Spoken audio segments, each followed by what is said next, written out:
Ayan, Let me see. let's not go. Wait a second. No. Please, Ayan. वो मेरी बच्ची वहाँ.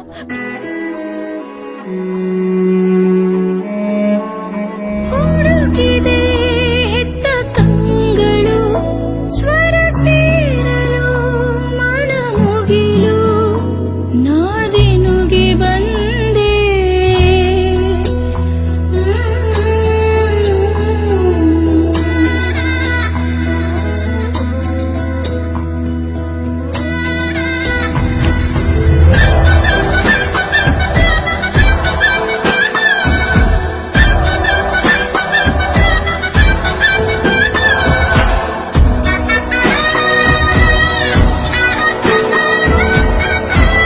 ಗಾಳಿಯ ಅಪ್ಪುಗೆ ಬೆಳೆದ ಮರವಾಗಿ ನಿಂತಲ್ಲೇ ತಲೆವಾಗಿ ಈ ಭೂಮಿ ನೀಟಿ ಸ್ವರ್ಗವನ್ನೇ ಮತ್ತೆ ಚಿಗುರಿಸಿದೆ ಹಕ್ಕಿಗೆ ಮಾನಾಗಿ ಹಾರಲು ಬಲವಾಗಿ